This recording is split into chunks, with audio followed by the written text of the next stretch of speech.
नमस्कार दोस्तों, फिर से स्वागत है आपका आपके ही चैनल आपके ही यूट्यूब परिवार में। तो सबसे पहले तो आप सभी को हनुमान जयंती की बहुत बहुत हार्दिक शुभकामनाएं। अच्छे से रहिए, अच्छे से हनुमान जयंती को ज़रूर मनाइए।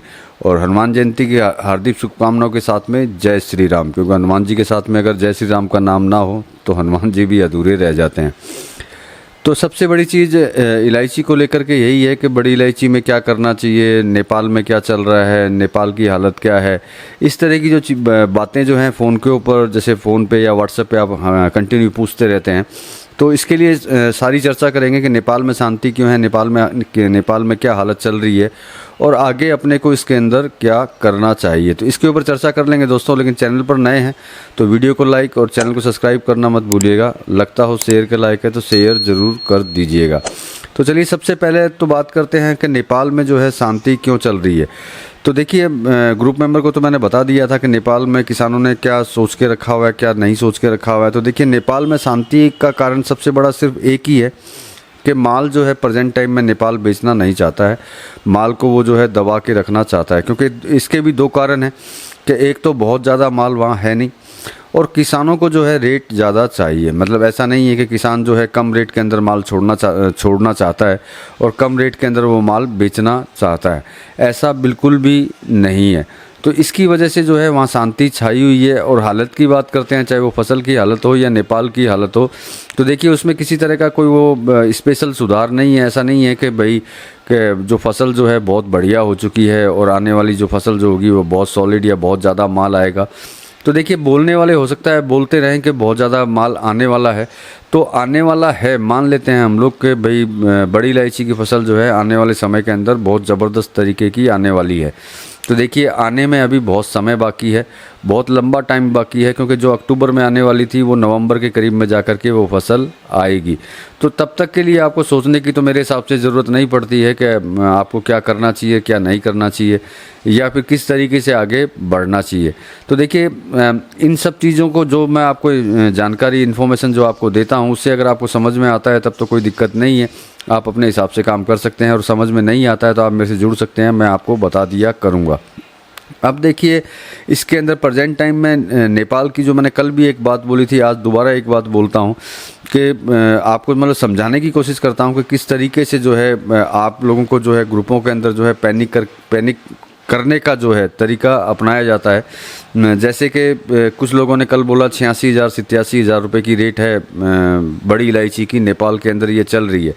तो देखिए, जो नेपाल में 86-87,000 की जो रेट चल रही है वो बिल्कुल गलत नहीं है, बिल्कुल सही रेट है वो। क्योंकि कारण है उसका आपको समझ में आता। जो देखिए, बड़ी इलायची का जो पुराना व्यापारी है, जो रेगुलर जो काम करता है, उसको इस चीज़ के बारे में पता है। जो मैं अभी बताऊंगा, बताया नहीं है आपको, उनको इस चीज़ के बारे में पता है। जब मैं क्वालिटी के बारे में बात करूंगा तो उनको पता चल जाएगा।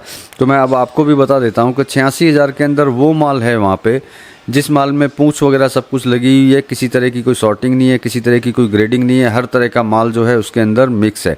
मतलब कि किसानी माल से भी ऊपर की बात होगी। मतलब यूँ समझ लीजिए कि खेत से माल तोड़ा, बैग में डाला और आपको दे दिया, उसमें क्या था क्या नहीं था किसान को कोई मतलब नहीं है। और जो व्यापारी है वो उसको माल को खरीदते हैं, उस माल की जो रेट है 86,000 87,000 रेट उसकी है, ना कि सॉर्टिंग ग्रेडिंग किए हुए जे माल की रेट है। तो मतलब कि ये चीज़ें बता कर के आप लोगों को जो है थोड़ा सा पैनिक में ला दिया जाता है कि नेपाल जो है ज़बरदस्त जो है टूट चुका है, जबकि ऐसी कोई सिचुएशन नहीं है। अगर वो 86-87,000 रुपये भी है तो वो रेट बिल्कुल ठीक है, क्योंकि उसके बाद में भी उसके ऊपर बहुत सारे खर्चे हैं। मैं खाली इंटरनल नेपाल की ही बात करता हूँ, बाकी सब जगह की छोड़ दीजिए कि नेपाल के अंदर ही उसके बहुत खर्चे हैं। उसके बाद में जो भारत इंपोर्ट जो होगा, आयात जो होगा, उसके खर्चे जो हैं वो बिल्कुल ही अलग हैं।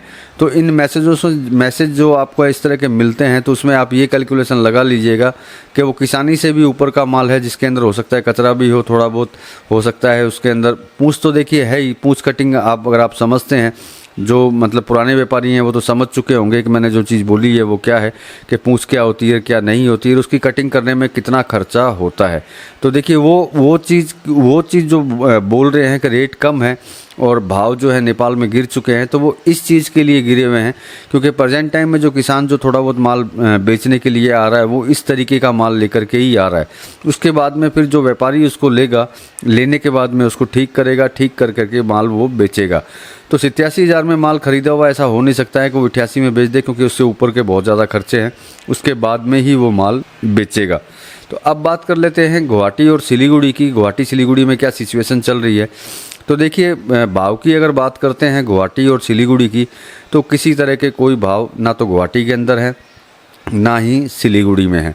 क्योंकि गुवाहाटी की अगर बात करते हैं तो यूँ समझ सकते हैं कि गुवाहाटी के जो व्यापारी हैं उन्होंने अपने बड़ी इलायची के जो गोडाउन्स हैं उन पे ताले मार दिए हैं।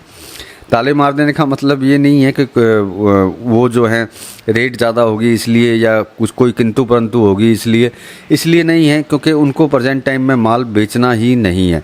इस समय को देखते हुए, प्रेजेंट टाइम के समय को देखते हुए वो माल बेचना नहीं चाहते हो।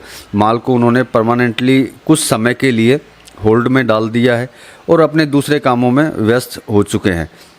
हो सकता है सिलीगुड़ी में भी कुछ इस तरह की पोजीशन हो, लेकिन सिलीगुड़ी में जो है भाव आज भी नहीं है। ये बात ध्यान रखिएगा कि आपको अगर किसी तरह के कोई भाव मिलते हैं सिलीगुड़ी के, तो वो मेरे हिसाब से गलत होंगे, क्योंकि किसी तरह का कोई भाव सिलीगुड़ी और गुवाहाटी से बिल्कुल भी नहीं है। सभी के सभी जो है साइलेंट है। और नेपाल के भाव की अगर बात करते हैं तो मैं आपको पहले भी बोला था, 90,000 से लेकर के 93,500 के बीच का जो सराउंडिंग है, जो कंटिन्यू अप एंड डाउन के अंदर चल रहा है। ऐसा नहीं है कि कोई ज़बरदस्त तरीके से जो है रेट डाउन हो चुका है। अब सबसे बड़ी चीज़ इसके अंदर क्या होती है कि इन भावों में क्या माल मिलता है।